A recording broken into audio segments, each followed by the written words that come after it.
Alright, TMG fam, it's your boy L, and I'm back with another one of these cracked open the earth videos, right? About volcanoes. This one is the world's deadliest volcano just cracked open the earth. Now, when I used to read these titles, I used to be like, cracked open the earth? Oh, y'all just trying to add a little bit of extra sauce onto it, right? That's what I used to think. But after gathering the recent information that I've gathered, I understand it now. I truly understand, you know what I mean? How they're formed, what type of damage they can do, the abundance of them, like it's what it could mean if certain ones go off. Yeah, that whole cracked open the earth makes a lot more sense. So we're gonna check this video out. If you're new to the channel, man, hit that subscribe button and join the family. Let's go. Primary processes that form many of the solar system's planets is known as volcanism. Every continent on Earth where we live has a volcano, and volcanic activity has drastically altered the terrain over time. And now, as scorching magma swings about and gets ready to explode, the world's largest volcano has been seen to change within. What would happen should the volcano erupt, and what is the likelihood of our survival? Let's find out. In January, the huge eruption of the Hunga Tonga Hunga Ha'apai volcano in Tonga in the South Pacific Ocean was comparable to an asteroid passing the Earth very closely from a volcanic perspective. The explosion was the largest one ever recorded by equipment and the largest eruption since Mount Pinatubo in the Philippines erupted in 1991. Ash fell over a vast area, harming agriculture, fish stocks and infrastructure. 18.5% of Tonga's gross domestic product was lost in damage. The explosion caused the severing of submarine cables, which prevented Tonga from communicating with the outside world for several days. Further away, the blast generated a global shockwave and tsunamis that reached the coasts of Japan and North and South America. Thank goodness the eruption only lasted for around 11 hours. It would have had an impact on supply chains, the climate and food resources globally if it had continued longer, released more ash and gas, or occurred— I know he said only 11 hours, but 11 hours is still a lot of time to do a lot of damage, you know what I'm saying? If it had continued longer, released more ash and gas, or occurred in more densely populated areas of Southeast Asia, close to a high concentration of crucial shipping lanes, electricity grids, or other crucial global infrastructure. The world is woefully equipped for such an occurrence, let alone the eruption of Mauna Loa, the planet's biggest active volcano. In terms of shape, Mauna Loa, which in Hawaiian means long mountain, is a shield volcano with broad rounded slopes. The volcano is 13,681 feet, or 4,170 meters, above sea level and makes up around 51% of Hawaii Island. But what makes it more stunning is that it rises from the ocean floor at an astounding 30,000 feet, 9,144 meters, higher than Mount Everest.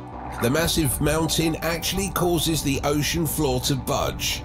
Mauna Loa is nearly twice as large as the other Hawaiian islands put together in terms of landmass. See, now when I hear it at that height, right, and I'm thinking about how the pressure builds up in a volcano, at that height, that's a lot of pressure building up. So when it does erupt and explode, oh, it's gonna do damage, like damage.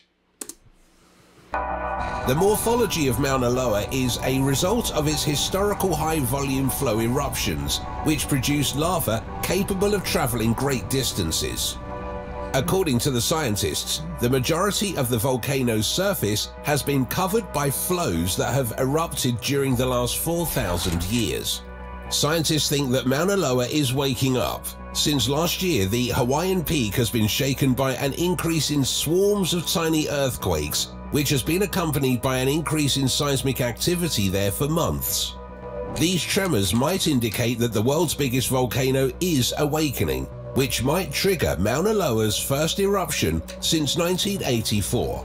You might be thinking, hey, wasn't there a huge eruption of the volcano in Hawaii just a few years ago? Isn't it sort of erupting right now? And yes, you are correct. Cloea has been actively erupting for many years, and in 2018 there was a significant eruption that destroyed an entire residential district, forced 2,000 people to flee, and added more than 800 acres of land to the Big Island. However, Cloea is not comparable to Mauna Loa. Cloea, Mauna Loa, Mauna Kea, Hualai and Kohala are the 5 individual volcanoes that make up the Big Island of Hawaii. The remaining volcanoes are still active, including a 6th one that is still submerged, the Seamount of Loihi. Kohala is extinct, Mauna Kea is dormant, and it hasn't erupted in thousands of years. The Pu'u crater of Kilauea, the most active volcano in the world, experienced continuous eruptions from 1983 to 2018. The largest mountain in the world and the largest active volcano, on the other hand, is Mauna Loa, which comprises up to half of the enormous island. The summit crater, named Mukuwiuwiu Caldera, has erupted 33 times since 1843, but neither eruptions nor active lava flows have been recorded since 1984. It is believed to have erupted once every 6 years over a longer period, the last 3,000 years. However, the volcano hasn't erupted since 1984, making this the quietest it's been since written records have been kept. The Pacific I don't even know if that's a good thing or a bad thing. It hasn't done it after doing it so often before. So maybe, you know, we may be okay for a long time, or is it just building? And when it goes, it's gonna go. Plates of the Earth's crust is slowly moving across a hot spot in the Earth's mantle by a few inches per year, which adds up to about 32 miles per million years. This movement is the cause of all this activity and, in fact, the entire existence of the Hawaii island chain. It only took the lava from Mauna Loa's 1950 eruption 3 hours to reach the Kona coast, which was 30 miles away. Large earthquakes preceded the 1950 eruption and another destructive eruption in 1984, providing experts with the information to forecast the volcano's behavior. As we have mentioned, Mauna Loa is a shield volcano, a type of volcano that poses a particular hazard to the area since its lava is less viscous and will flow more rapidly and farther. In 1950, over the period of 23 days, almost 280,000 cubic kilometers of lava spilled from Mauna Loa, damaging infrastructure. Volcanoes and the disasters they cause, such as tsunamis and earthquakes, are examples of natural hazards to society that are widely monitored but can strike cities without any notice. The biggest city on the Big Island, Hilo, was in danger from lava flows during the vast and violent Mauna Loa eruption in 1984. It was fortunate that the lava stopped only 7 miles from the city.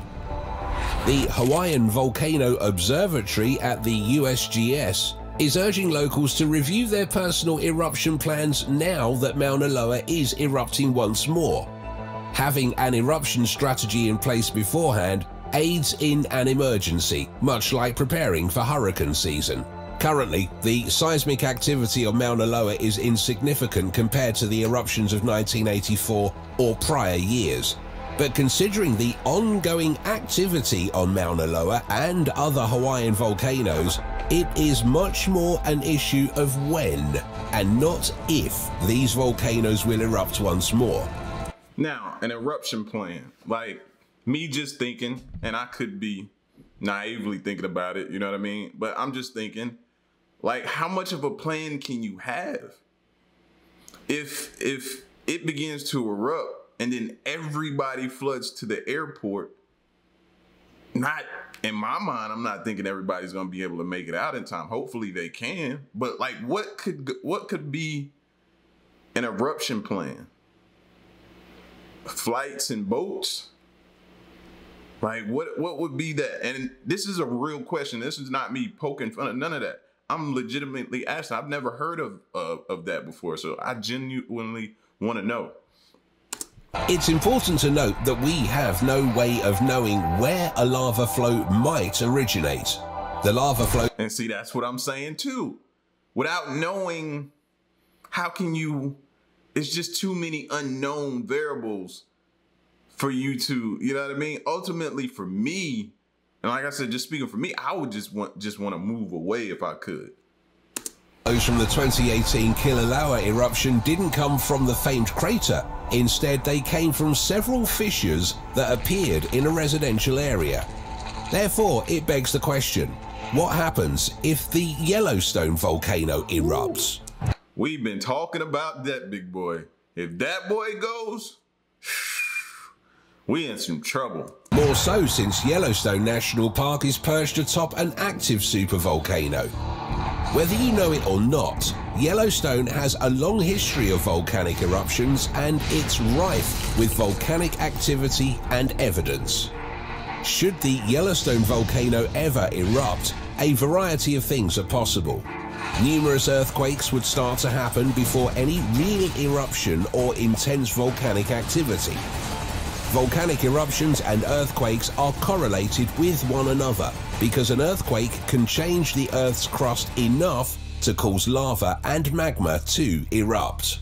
An eruption would happen soon after a great number of different earthquakes of all sizes and intensities. Given the volcanic history of Yellowstone National Park, it is challenging to estimate the size of an eruption. Although there have been about 80 additional lesser eruptions during the lifespan of Yellowstone, only 3 of these were supervolcanic eruptions. Whatever the size of the eruption, the volcano will blast up ash and debris along with lava and rocks. It's challenging to imagine the magnitude of a supervolcanic explosion. Many of us recall the 1980 eruption of Mount St. Helens, which sent ash as far as the center of the United States and smaller particles all over the world. However, the amount of ash and debris created by the Mount St. Helens eruption was only around 1/10 of a cubic mile. What about the eruption of... How do y'all feel when they say only this amount? You know what I mean? That irks me a little bit because it's still a lot, bro. But they say like only this amount. Ash and debris created by the Mount St. Helens eruption was only around 1/10 of a cubic mile. What about the eruption of the Yellowstone volcano? According to historical data, Mount St. Helens produced much less debris than the earliest supervolcanic eruptions at Yellowstone, which happened millions of years ago. In fact, almost 900 cubic miles of debris and ash were produced by the 3 massive eruptions that created the 3 calderas in Yellowstone National Park. In light of this, it should be noted that if the Yellowstone volcano erupted at this strength today, over 3 to 4 feet of ash would fall on the nearby states of Montana, Wyoming, Colorado, and Idaho, and smaller amounts would continue to fall on neighboring states. At the very least, enough ash and debris would be created to cover the whole country of the United States in about an inch. Ash and debris don't seem like such a bad thing, do they? The falling ash is not soft like the ash from a campfire. Volcanic ash is extremely sharp. When viewed under a microscope, it resembles broken pieces of glass. If inhaled, the ash will rip apart your lungs and embed itself inside of you. Additionally, it only takes 3 to 4 feet of ash to completely damage infrastructure, buildings, and modes of public transport. Many, many lives would be lost and air traffic would come to a complete stop.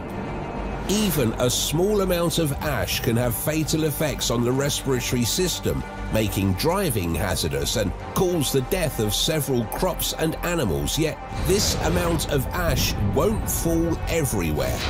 A volcanic eruption would be easy to predict based on how many earthquakes it preceded. Although there are already a handful of earthquakes in Yellowstone National Park each year, they are nothing compared to the tremors that would precede a hypothetical eruption. Evacuations would be required because it would be clear that the park and the adjacent villages had been destroyed. But to where, though? Where are we going? That's what I want to know. That's why I keep saying, like, I want to see evacuation strategies in the event of Yellowstone going off. Where are we going? Where can we go? If the entire country is potentially going to be covered in ash, which could be damaging to your respiratory system, then what is our evacuation plan? Where can we go? That's what I want to know. Lava flows would assist the Yellowstone volcano to make its message if earthquakes weren't clear enough. Thankfully, lava flows can't spread as far as ash can, and blazing hot lava is most likely to harm a maximum of 50 miles of Yellowstone National Park. In contrast to blazing hot lava, there is one more unexpected consequence that volcanic eruptions have on our planet: an exponential drop in temperature. Given its possible scale, there is no way to predict the exact amount of ash and debris that will be discharged into the air during a Yellowstone volcanic eruption. For months, or possibly years after the eruption, the ash that is stuck in the stratosphere will remain suspended. The sun's energy will be largely blocked by ash and other volcanic gases. This will result in several years of below average temperatures and energy for plant growth. The most dangerous effect of a supervolcanic eruption will be finding food to eat because of the ash, lack of sunlight, and cooler temperatures. The amount of photosynthesis that plants need to produce energy will decrease in the absence of sunlight. The animals that consume plants will be hungry, and the extinction of animals will be another factor contributing to the decline in our food supply. No matter how powerful it turns out to be, a supervolcano eruption, the likes of which Yellowstone may conceivably create, will change the planet. However, while the next Yellowstone eruption will alter life on Earth for a while, Earth will still exist, and there will be very likely an incredible warning window to get ready. That is one advantage of human intelligence. The most recent eruptions at Yellowstone would have come as a complete surprise to all of Earth's current life. It won't happen soon, giving us time to make preparations. Scientists can attempt to anticipate these eruptions, make preparations, and alert the public, but as the Hawaiian proverb goes, Pele goes where she wants. All we can do when Pele begins to move is move out of the way and hope she gives us a warning. And I agree. But again, where are we going? However, the largest volcano in our solar system is not Mauna Loa. Actually, the planet Mars has the largest known volcano in the solar system. Olympus Mons is its name, and it rises about 27 kilometers above the planet's surface. The largest volcano in the solar system is Olympus Mons. The enormous Martian mountain stands over the plains in its immediate vicinity and may be waiting for its next eruption. Olympus Mons is... You left that out of your packet, your SpaceX packet there, Elon. You didn't talk about that. One of a dozen major volcanoes, many of which are 10 to 100 times taller than their terrestrial counterparts that can be found in the Tharsis Montes region, close to the Martian equator. The highest of them all runs about 374 miles, that's 624 kilometers, or about as far as the state of Arizona, and rises 16 miles, 25 kilometers, over the plains below. Olympus Mons has 100 times greater volume than Mauna Loa, the Hawaiian island chain that is home to the Earth's largest volcano and could fit inside its Martian equivalent. Olympus Mons rises 3 times higher than Mount Everest, which has a peak elevation of 5.5 miles above sea level and is the tallest mountain on Earth. Shield volcanoes also include Olympus Mons. The result is that the mountain seems low and squat with an average slope of just 5%. The volcano Olympus Mons is still quite young. Some areas of the mountain may only be a few million years old, which is youthful in the context of the solar system, despite the fact that it has taken billions of years to form. Because of this, Olympus Mons might still be an active volcano that could erupt.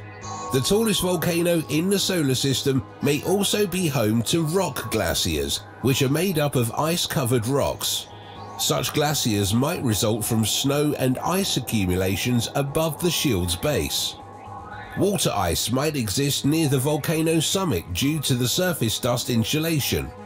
These glaciers' tops, which could be as young as 4 million years old, may have ridges, furrows and lobes, as well as be covered with pebbles and boulders. Now it appears to be dormant.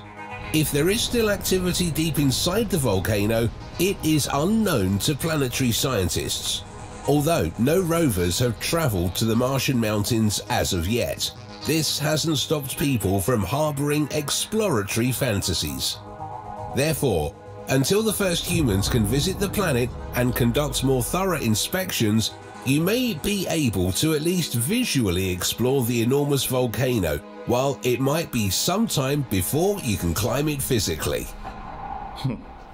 Thanks for watching another episode of Voyager. While you're still here, make sure to click the video on your screen for more mind-blowing videos about space. Yeah, man, I'm serious, bro. I need to see or figure out, like, what is the plan? They need to... I shouldn't even have to ask that question. We should already know. It should be. And it could be just... I don't know, like, maybe they put it out and I just haven't paid attention. And if they have, cool. Y'all point me in a direction where I can get that information. But it should be drilled in our brains. You know what I'm saying? It should be drilled into the public's brains. A lot of people aren't thinking about that. And it should be in the back of their mind, and they should have a plan in place. And unfortunately, some of us don't. So yeah, man, I stay worried about Yellowstone now. Now that I'm aware and know the possibilities, yeah, I do want to know what the plan is. You know what I'm saying? But y'all get at me in the comment section, man. Let me know what you thought of this video. The world's deadliest volcano just cracked open the earth. It's your boy L. Till next reaction, I'm gone. Peace.